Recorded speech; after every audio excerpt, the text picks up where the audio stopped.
Welcome to English for Engineers. I'm your host, Olivia Augustin. Join me on my podcast as I dig deep into all things technical English, business English, and international business communication to bring you a lifetime of knowledge in a digestible format.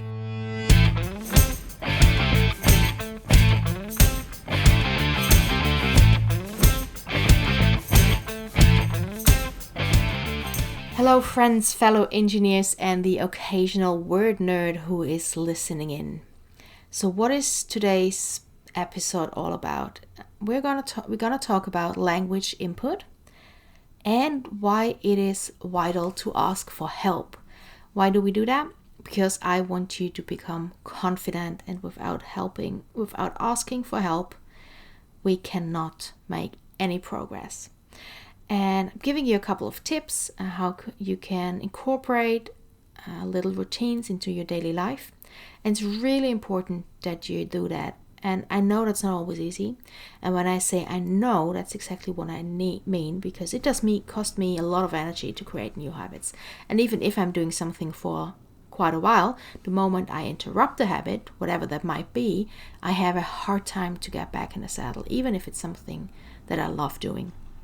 So by providing you with a proper why you should create or develop a certain habit, I hope that it's easier for you to really do it. And all those little actions are so important because it's the only thing that will help us to make progress. But first, I want to tell you a little story. The day after recording my first podcast episode, I was on a call with one of my engineers and he asked me a question. He saw my fancy microphone in the background and he asked, "Do you sing in your free time?" I do not. I do sing, but I don't record myself singing and then listen to my own audio. That would be weird. Anyhow, I told him about my new project and that I'd been thinking about producing a podcast for years.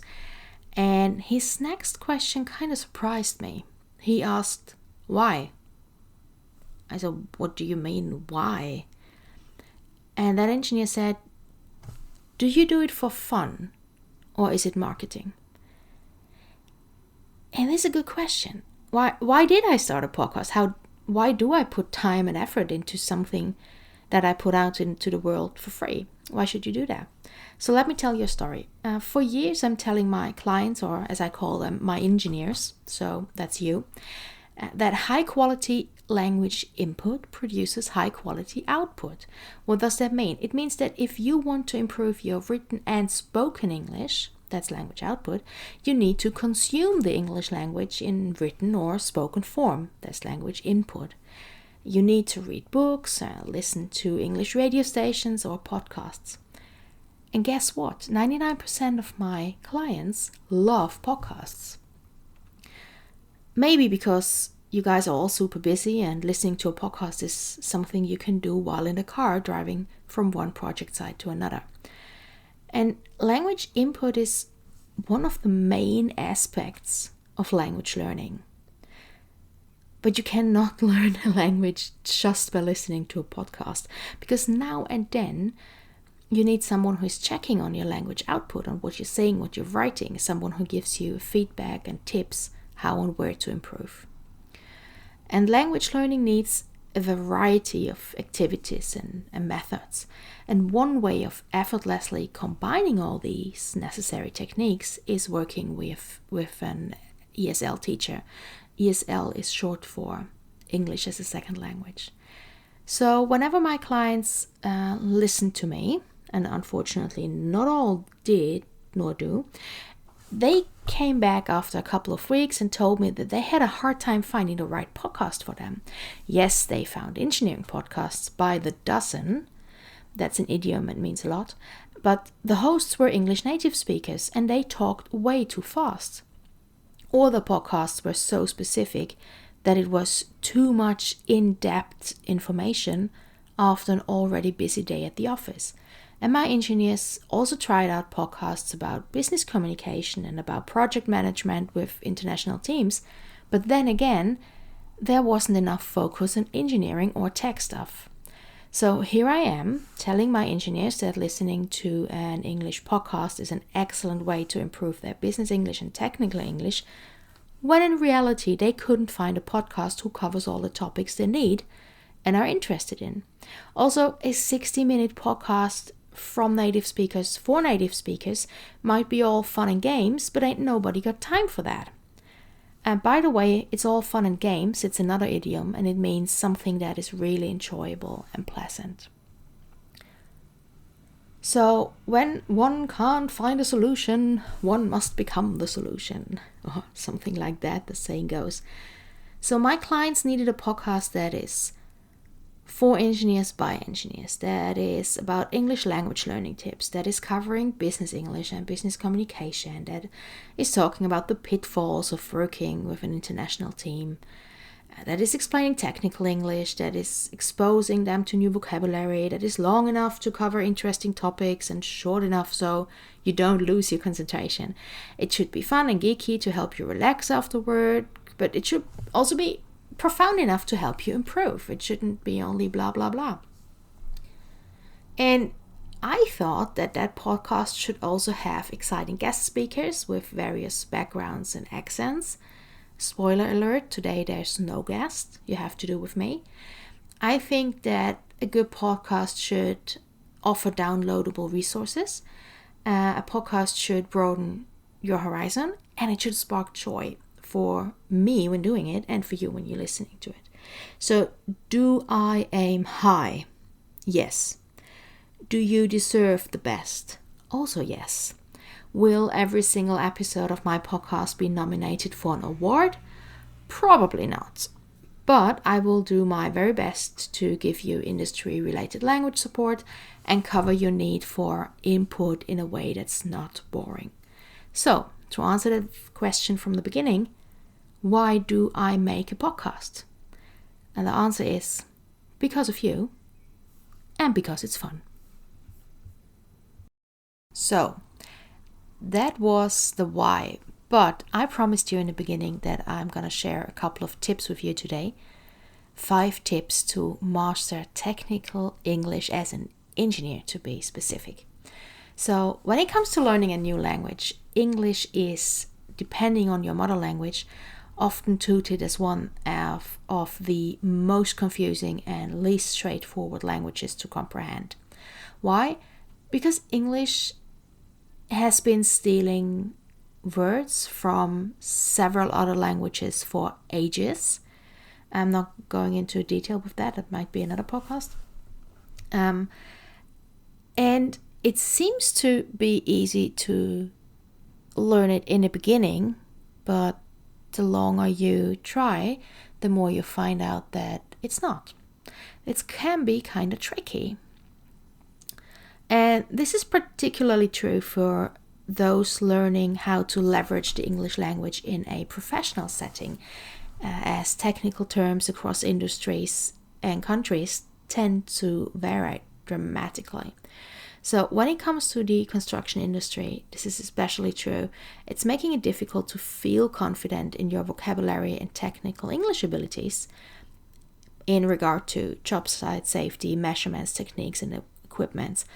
But as a professional, you already know how important it is to communicate clearly with your coworkers.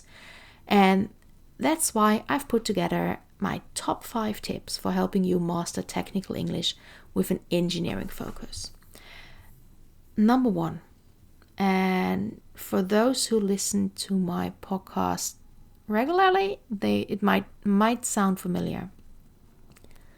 Number 1 tip is master cultural differences. It's so crucial to recognize the cultural differences between English and almost every other language. Whether you're from Europe, from South America, from Asia, or anywhere else, there are a number of elements of the English language and even workplace environment that might be shocking or difficult to master. A few examples, let me see, blah, blah, blah. I have to articulate better I want you to understand me.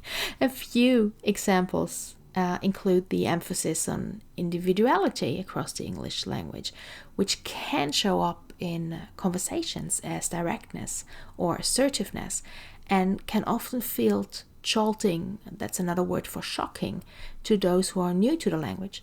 I remember a friend of mine moved to the United States. She moved there from Germany, and she walked into a shop and someone said, "Hey, how you doing?" And she started to explain how she's doing, and that lady or that girl working there was just like looking at her like, "Why are you telling me these things? I'm not interested in your private life." So there's a difference between a German "how you doing" and the American "how you doing." The one is just hello, and the other one is really interested in you, how you feel, what you've done the last couple of days. Additionally, American culture, unfortunately, tends to prioritize work over rest, which can come through in conversation and discussions about scheduling, timelines, and more. And being aware of these cultural differences can help you feel prepared as you enter conversations about various topics in the workplace, and will enable you to feel comfortable approaching discussions that involve those elements of cultural differences that your English-speaking colleagues might not even be aware of. If you want to know more about that topic, listen to episode 3 and 4, I think it was, where I was interviewing Amar Sparker, and we called those episodes Lost in Translation because it's exactly about cultural differences between America and England, for example. Tip number 2, focus on key vocabulary. This tip does work in 2 ways. The first is by helping you feel prepared and confident as you enter a new job, enter a new work environment that relies on a language you did not grow up using. The second way this works is that it will mean the difference between successful and unsuccessful communication at work, and there's nothing I want more than see you succeed.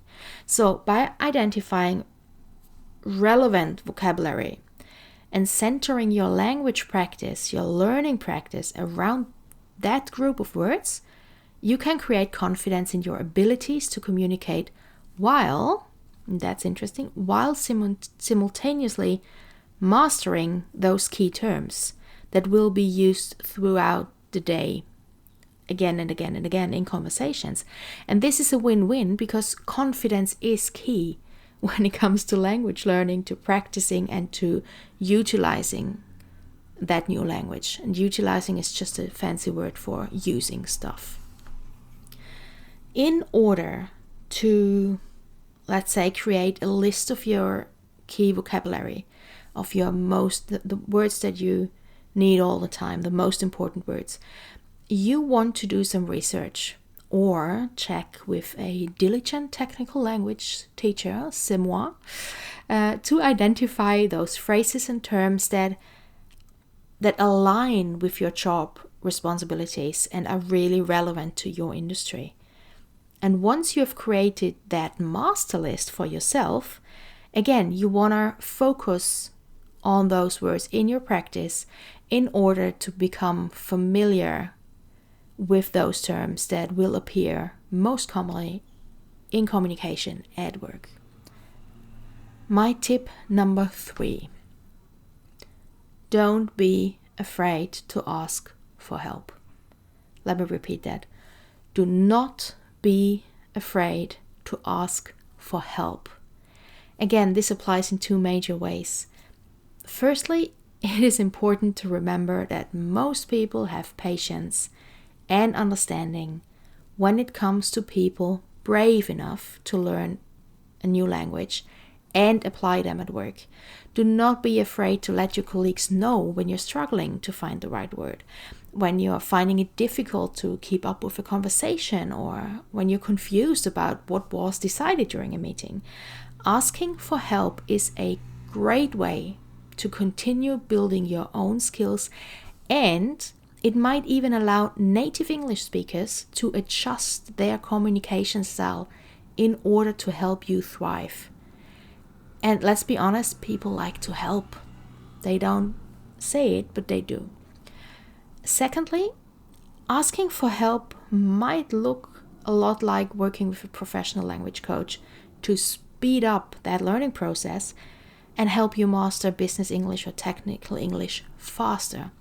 And as a former engineer myself and a current language expert, I really strive to support my clients as they work towards a functional understanding and mastery of technical English in order to thrive specifically in the workplace.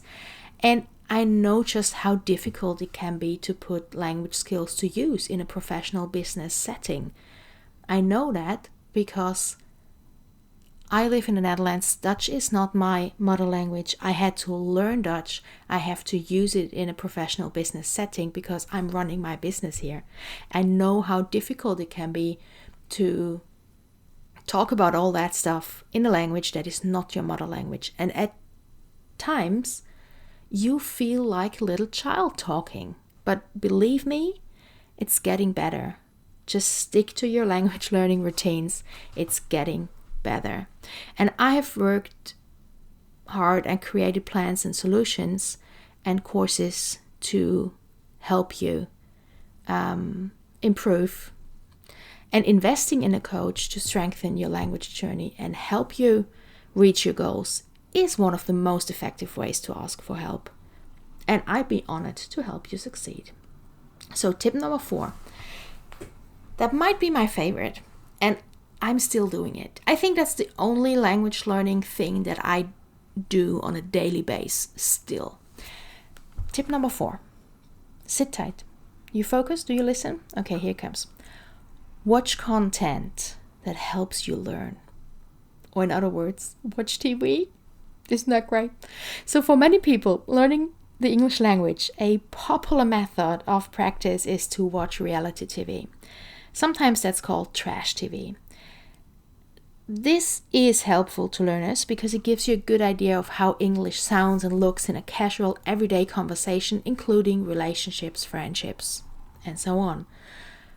However, as a professional seeking to master your business English, technical English, for use in your workplace, trash TV might not be the best place to find inspiration or understanding of how English should be utilized or used.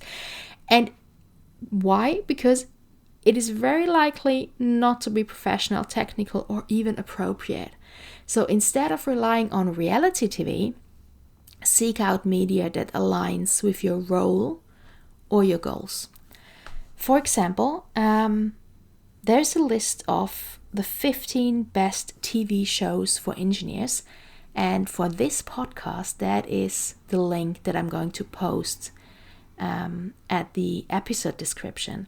So I'm gonna link a list with the 15 best TV shows for engineers, including How Is It Made, Mythbusters, Sherlock, Mega Factories, and more.